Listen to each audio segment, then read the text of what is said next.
لیکن جب ہم دیکھتے ہیں کہ لوگوں کے جو ہیں منہ اکثر خشک رہتے ہیں اور اس میں سے اسمیل بھی آتی ہے، تو کیا یہ پانی کم پینے کی وجہ سے ہوتا ہے یا کوئی ان کا کوئی تعلق واسطہ جو ہے وہ کسی اور وجہ سے ہوتا ہے؟ منہ سے بدبو آنا حقیقت میں جو اگر ہم بنیادی طور پر اس کو دیکھیں تو اس کی دو وجہ ہوتی ہیں، جی. یا تو مسوڑوں کی خرابی ہے ہاں. تو یا آپ کے نظام انہضام میں خرابی ہے۔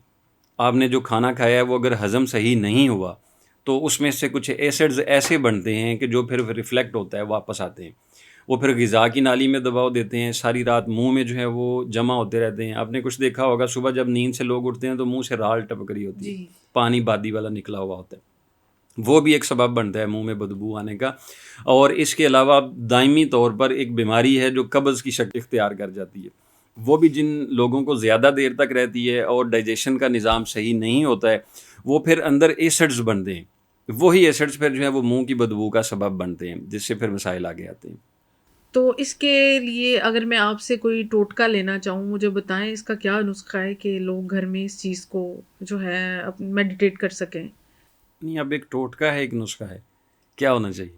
جو بھی آپ دینا چاہیں۔ ٹوٹکا نہیں ہوتا حکمت میں آپ اچھا کو یہ اچھا، بتا دوں، نسخہ. نسخہ ہوتا ہے، اور نسخہ ٹھیک ہے. تجویز شدہ ہوتا ہے۔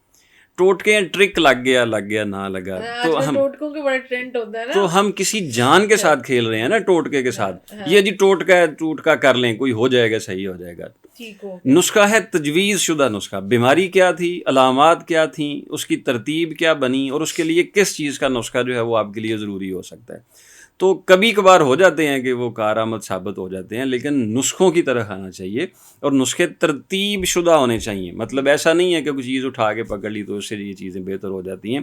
جن لوگوں کو مستقل منہ سے اسمیل آتی ہے، بدبو آتی ہے، کافی سارے پلیٹ فارم پہ میں نے کافی سارے نسخے جو ہیں وہ دیے ہوئے ہیں، لیکن یہ بھی میں ایک چیز آپ کی توسل سے جو ہے وہ کلیئر کر دوں، ایک بیماری کے لیے ایک ہی نسخہ نہیں ہوتا ہے۔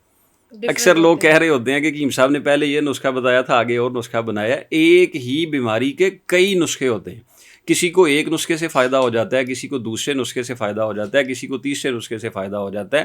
وہ ہر کسی کے مزاج کے حساب سے وہ چیزیں ہوتی ہیں۔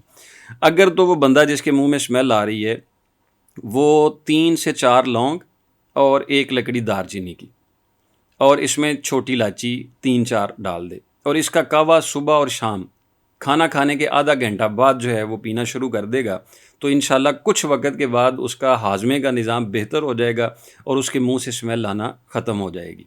دوسرے نمبر پہ، کوئی بھی بندہ جب بھی آپ کھانا کھائیں، کھانا کھانے سے ٹھیک 20-25 منٹ بعد صرف 3 لونگ منہ میں رکھ کے اس کو چباتے رہیں، تھوڑا تھوڑا اس کو چباتے رہیں۔ اگر آپ کو لگے کہ وہ تھوڑے کڑوے لگ رہے ہیں، ہم سے نہیں چبائے جا رہے، تو اس میں آپ ایک کشمش سونگی جو ہوتی ہے، دیسی سونگی، وہ منہ میں رکھ کے چباتے رہیں، اور اس کو تھوڑا سا اپنے استعمال میں رکھیں۔